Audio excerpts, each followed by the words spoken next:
ನಮಸ್ಕಾರ ಸ್ನೇಹಿತರೆ, HK TV Kannada channel ವೀಕ್ಷಕರಿಗೆ ಪ್ರೀತಿಯ ಸ್ವಾಗತ. ಇದೇ ಫೆಬ್ರವರಿ 17ರಂದು ಸೂರ್ಯಗ್ರಹಣ ಸಂಭವಿಸಲಿದೆ. ಈ ಸೂರ್ಯಗ್ರಹಣವನ್ನು ರಿಂಗ್ ಆಫ್ ಫೈರ್ ಅಂತ ಕರೆಯುತ್ತಾರೆ. ಅಂದರೆ ಕನ್ನಡದಲ್ಲಿ ಉಂಗುರ ಆಕಾರದ ಸೂರ್ಯಗ್ರಹಣ ಅಂತ ಕರೆಯುತ್ತಾರೆ. 2026ರ ಫೆಬ್ರವರಿ 17ನೇ ತಾರೀಕಿನಂದು ಸಂಭವಿಸುವ ಈ ಮಹಾ ಸೂರ್ಯಗ್ರಹಣ ಸಾಮಾನ್ಯ ಗ್ರಹಣವಲ್ಲ. ಜ್ಯೋತಿಷ್ಯ ಶಾಸ್ತ್ರದ ಪ್ರಕಾರ ಈ ದಿನ ಗ್ರಹಗಳ ಸ್ಥಿತಿ ಭಾರೀ ಬದಲಾವಣೆ ತರುತ್ತದೆ. ಕೆಲವರಿಗೆ ಇದು ಎಚ್ಚರಿಕೆಯ ಕಾಲವಾದರೆ ಇನ್ನೂ ಕೆಲವರಿಗೆ ಅದೃಷ್ಟದ ಬಾಗಿಲು ತೆರೆಸುವ ಸಮಯ. ಆದರೆ ಗಮನಿಸಿ ಸ್ನೇಹಿತರೆ, ಈ ಗ್ರಹಣದ ದಿನ ಒಂದು ಮುಷ್ಟಿ ಕಲ್ಲುಪ್ಪನ್ನು ಈ ವಿಶೇಷ ಜಾಗದಲ್ಲಿ ಇಟ್ಟರೆ ಸಾಕು. ನಿಮ್ಮ ಮನೆಯಲ್ಲಿರುವ ದಾರಿದ್ರ್ಯ ದೋಷ, ನಕಾರಾತ್ಮಕ ಶಕ್ತಿ, ದೃಷ್ಟಿ ದೋಷಗಳು ಮತ್ತು ಎಲ್ಲ ಕಷ್ಟಗಳು ಹಾಗೂ ಹಣದ ಅಡಚಣೆ ಕೂಡ ಎಲ್ಲವೂ ದೂರ ಆಗುತ್ತೆ ಎಂದು ಶಾಸ್ತ್ರ ಹೇಳುತ್ತದೆ. ಹೌದು ಸ್ನೇಹಿತರೆ, ಇದು ಸಾಮಾನ್ಯ ಉಪ್ಪು ಅಲ್ಲ. ಕಲ್ಲು ಉಪ್ಪು ಅಂದರೆ ಶುದ್ಧೀಕರಣ ಶಕ್ತಿ. ನಮ್ಮ ಪೂರ್ವಜರು ಹೇಳಿರುವಂತೆ ಉಪ್ಪು ಮನೆಗೆ ಬರುವ ದುಷ್ಟ ಶಕ್ತಿಯನ್ನು ಹೀರಿಕೊಳ್ಳುತ್ತದೆ.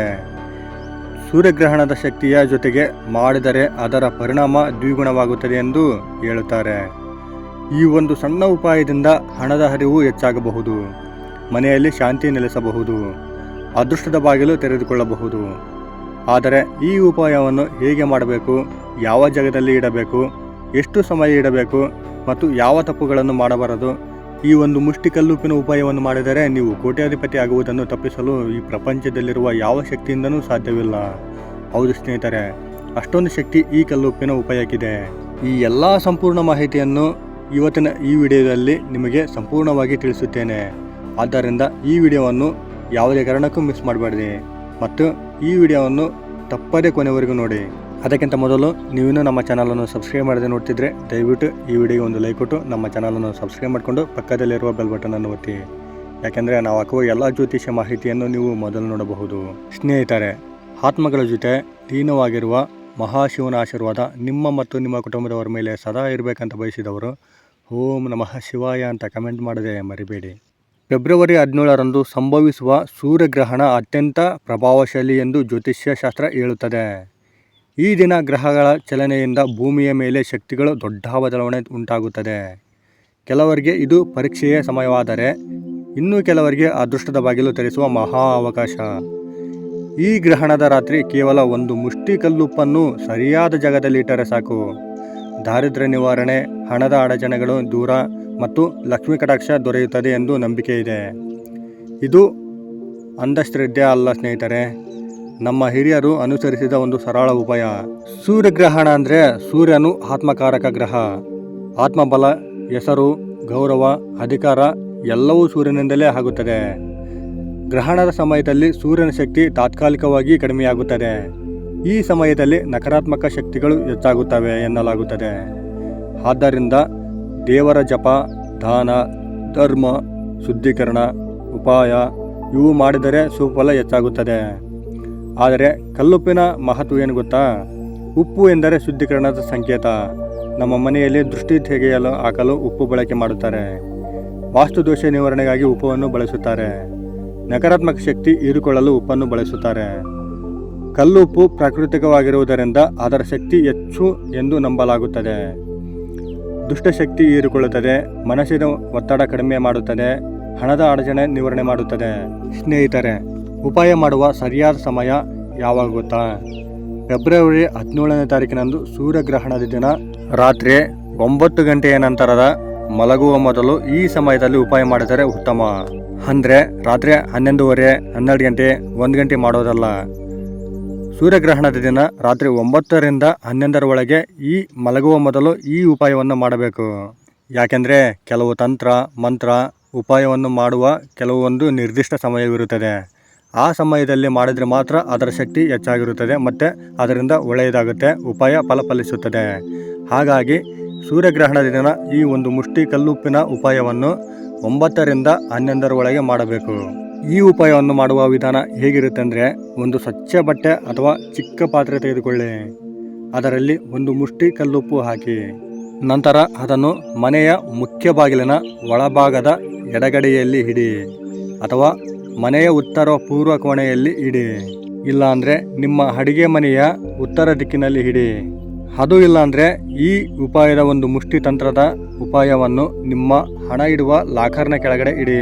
ಆದರೆ ಮುಖ್ಯವಾದ ವಿಚಾರ ಸ್ನೇಹಿತರೆ, ಈ ಉಪಾಯವನ್ನು ಮಾಡುವಾಗ ಈ ಉಪ್ಪನ್ನು ನೆಲಕ್ಕೆ ನೇರವಾಗಿ ಹಾಕಬೇಡಿ. ಒಂದು ಸ್ಟೀಲ್ ಪಾತ್ರೆ ಅಥವಾ ಮಣ್ಣಿನಿಂದ ಮಾಡಿದ ಮಡಿಕೆಯ ಪಾತ್ರೆ ಅಥವಾ ಗಾಜಿನ ಬೌಲ್ನಲ್ಲಿಡಿ. ಯಾಕೆಂದರೆ ಇದನ್ನು ನೇರವಾಗಿ ನೆಲಕ್ಕೆ ಹಾಕಿದರೆ ಇದರ ಶಕ್ತಿ ಸಂಪೂರ್ಣವಾಗಿ ಕಡಿಮೆಯಾಗುತ್ತೆ. ಜೊತೆಗೆ ಈ ತಂತ್ರದ ಉಪಾಯ ಮಾಡಿದರೆ ಯಾವುದೇ ಫಲಿಸುವುದಿಲ್ಲ. ಹಾಗಾಗಿ ಬೌಲ್ನಲ್ಲಿ ಹಾಕಿಡಿ ಅಥವಾ ಪಾತ್ರೆಯಲ್ಲಿ ಹಾಕಿಡಿ. ಆದರೆ ಸ್ನೇಹಿತರೆ, ಈ ಉಪಾಯವನ್ನು ಮಾಡುವ ಮೊದಲು ಸ್ನಾನ ಮಾಡಿ ಶುದ್ಧವಾಗಿರಿ ಹಾಗೂ ದೇವರ ಮುಂದೆ ದೀಪ ಹಚ್ಚಿ ಮತ್ತು ಓಂ ಸೂರ್ಯಾಯ ನಮಃ ಅಂತ 11 ಬಾರಿ ಜಪ ಮಾಡಿ. ನಂತರ ಕಲ್ಲುಪ್ಪನ್ನು ಒಂದು ಮುಷ್ಟಿ ಕೈಯಲ್ಲಿ ಹಿಡಿದು ನಮಸ್ಕಾರ ಸಂಕಲ್ಪ ಮಾಡಿ. ನಮ್ಮ ಮನೆಯ ದಾರಿದ್ರ್ಯ ದೂರವಾಗಿ ಲಕ್ಷ್ಮೀ ಕಟಾಕ್ಷ ದೊರಕಲಿ ಎಂದು ಪ್ರಾರ್ಥನೆ ಮಾಡಿ. ಈ ಉಪಾಯವನ್ನು ಮಾಡಿದ ನಂತರ ಅಂದರೆ ಮುಂದಿನ ದಿನ ಅದನ್ನು ಏನು ಮಾಡಬೇಕಂತ ಹೇಳಿದರೆ, ಬೆಳಗ್ಗೆ ಎದ್ದು ಆ ಉಪ್ಪನ್ನು ಹರಿಯುವ ನೀರಿಗೆ ಬಿಡಿ ಅಥವಾ ನಿಮ್ಮ ಟಾಯ್ಲೆಟ್ಗೆ ಹಾಕಿ ಫ್ಲಶ್ ಮಾಡಿ. ಇಲ್ಲಾಂದರೆ ಯಾರೂ ಇಲ್ಲದ ಜಾಗಕ್ಕೆ ಹೋಗಿ ಆ ಉಪ್ಪನ್ನು ಒಂದು ಪೇಪರ್ನಲ್ಲಿ ಸುತ್ತಕೊಂಡು ಹೋಗಿ ಬೀಸಾಡಿ. ಆದರೆ ಮನೆಗೆ ಬರುವಾಗ ಹಿಂದಕ್ಕೆ ತಿರುಗಿ ನೋಡಬೇಡಿ. ಇದರಿಂದ ನಕಾರಾತ್ಮಕ ಶಕ್ತಿ ಸಂಪೂರ್ಣ ದೂರವಾಗುತ್ತದೆ ಎಂದು ನಂಬಿಕೆ ಇದೆ. ಮತ್ತು ಹಣದ ತೊಂದರೆ ನಿವಾರಣೆ ಹೇಗೆ ಆಗುತ್ತೆ ಅಂದರೆ, ಮನೆಯಲ್ಲಿ ಹಣ ಬರುವುದಿಲ್ಲ, ಕೈಗೆ ಬಂದ ಹಣ ಉಳಿಯುವುದಿಲ್ಲ ಅಂದರೆ ಕಲ್ಲುಪ್ಪಿನ ಜೊತೆ ಈ 1 ರೂಪಾಯಿ ನಾಣ್ಯ ಇಡಿ. ಓಂ ಶ್ರೀ ಮಹಾಲಕ್ಷ್ಮೀ ನಮಃ 11 ಬಾರಿ ಜಪ ಮಾಡಿ. ಇದರಿಂದ ಲಕ್ಷ್ಮೀ ಕಟಾಕ್ಷ ಸಿಗುತ್ತದೆ ಎಂದು ಹೇಳಲಾಗುತ್ತದೆ. ಹಾಗೂ ದೃಷ್ಟಿದೋಷ ನಿವಾರಣೆ ಹೇಗೆ ಆಗುತ್ತೆ ಅಂದರೆ, ಮಕ್ಕಳಿಗೆ ಅಥವಾ ಮನೆಯ ಸದಸ್ಯರಿಗೆ ದೃಷ್ಟಿದೋಷ ಇದ್ದರೆ ಕಲ್ಲುಪ್ಪನ್ನು 3 ಬಾರಿ ತಲೆಯ ಸುತ್ತ ತಿರುಗಿಸಿ ನಂತರ ಪಾತ್ರೆಯಲ್ಲಿ ಇಡಿ. ಇದು ದೃಷ್ಟಿದೋಷ ನಿವಾರಣೆ ಸಹಾಯ ಮಾಡುತ್ತದೆ. ಹಾಗೂ ಮನೆಯಲ್ಲಿ ಜಗಳ ಕಡಿಮೆಯಾಗಲು ಯಾವ ಥರ ಸಹಾಯ ಮಾಡುತ್ತೆ ಅಂದರೆ, ಪತಿ ಪತ್ನಿ ಜಗಳ, ಕುಟುಂಬದಲ್ಲಿ ಕಲಹ ಇದ್ದರೆ ಕಲ್ಲುಪ್ಪಿನ ಜೊತೆ ಸ್ವಲ್ಪ ಅರಿಶಿಣ ಹಾಕಿ ಪೂಜಾ ಕೋಣೆಯ ಹತ್ತಿರ ಇಡಿ. ಇದು ಮನೆಯಲ್ಲಿ ಶಾಂತಿ ತರುತ್ತದೆ ಎಂದು ನಂಬಿಕೆ ಇದೆ. ಹಾಗೂ ಕಷ್ಟ ನಿವಾರಣೆ. ಜೀವನದಲ್ಲಿ ಏನೇ ಮಾಡಿದರೂ ಅಡೆತಡೆಗಳು ಬರುತ್ತಿದೆಯೇ? ಉಪ್ಪು ಇಡುವಾಗ ನಿಮ್ಮ ಮನದ ಕಷ್ಟಗಳನ್ನು ಸೂರ್ಯನಿಗೆ ಹೇಳಿ.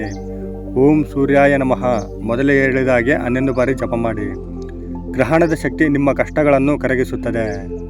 ನೀವು ಮುಖ್ಯವಾಗಿ ಯಾವ ತಪ್ಪುಗಳನ್ನು ಮಾಡಬಾರದಂದರೆ, ಈ ತಂತ್ರವನ್ನು ಉಪಾಯವನ್ನು ಮಾಡುವಾಗ ಅಯೋಡೈಸ್ ಉಪ್ಪು ಬಳಸಬೇಡಿ. ಅಂದರೆ ಸಣ್ಣ ಉಪ್ಪು ಬಳಸಬೇಡಿ. ಕಲ್ಲುಪ್ಪನ್ನು ಮಾತ್ರ ಬಳಸಿ. ಹಳೆಯ ಉಪ್ಪು ಬಳಸಬೇಡಿ, ಹೊಸದಾಗಿರಲಿ. ನೀವು ಹೊಸದಾಗಿ ತಂದ ಉಪ್ಪನ್ನು ಮಾತ್ರ ಬಳಸಿ. ಮತ್ತು ಮರುದಿನ ತೆಗೆದು ಹಾಕುವುದನ್ನು ಮರೆಯಬೇಡಿ.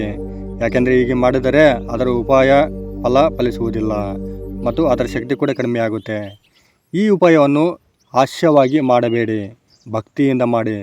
ಶ್ರದ್ಧೆ, ಭಕ್ತಿ ಮತ್ತು ಮನದಲ್ಲಿ ಒಳ್ಳೆಯ ಮನಸ್ಥಿತಿ ಸಂಕಲ್ಪ ಇರಲಿ. ಸ್ನೇಹಿತರೆ, ವಿಶೇಷವಾಗಿ ಈ ಸೂರ್ಯಗ್ರಹಣದ ಸಮಯದಲ್ಲಿ ಗರ್ಭಿಣಿಯರು ಯಾವುದೇ ಕಾರಣಕ್ಕೂ ಹೊರಗಡೆ ಹೋಗಬೇಡಿ. ಗ್ರಹಣ ಸಮಯದಲ್ಲಿ ಊಟ ಮಾಡಬೇಡಿ. ಪೂಜೆ ಅಥವಾ ಮಂತ್ರ ಜಪ ಮಾಡಬಹುದು. ಮತ್ತು ಯಾರು ಮಾಡಬಹುದು ಅಂದರೆ, ಈ ಉಪಾಯವನ್ನು ಹೆಣ್ಮಕ್ಳು ಮಾಡಬೇಕಾ ಅಥವಾ ಗಂಡ್ಮಕ್ಳು ಮಾಡಬೇಕಾ ಅಂತ ಕೆಲವರು ಕೇಳ್ತಾರೆ. ಆದರೆ ಸ್ನೇಹಿತರೆ, ಈ ಉಪಾಯವನ್ನು ಯಾರು ಬೇಕಾದರೂ ಮಾಡ್ಬೋದು. ಯಾವ ರಾಶಿಯವರಾದರೂ ಮಾಡಬಹುದು. ಹಣ ತೊಂದರೆ, ಕಷ್ಟ, ಜಗಳ, ದೃಷ್ಟಿದೋಷ ಇರುವವರು ವಿಶೇಷವಾಗಿ ಈ ಉಪಾಯವನ್ನು ಮಾಡಿದರೆ ಇನ್ನೂ ಒಳ್ಳೆಯದು.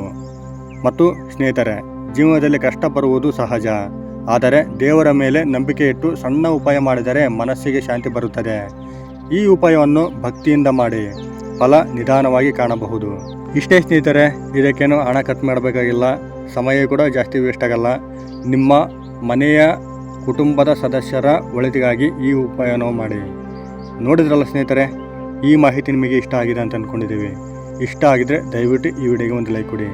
ಸಾಧ್ಯವಾದರೆ ಈ ವಿಡಿಯೋವನ್ನು ನಿಮ್ಮ ಫ್ರೆಂಡ್ಸ್, ಫ್ಯಾಮಿಲಿ ಹಾಗೂ ಗ್ರೂಪ್ಗಳಿಗೆ ಶೇರ್ ಮಾಡಿ.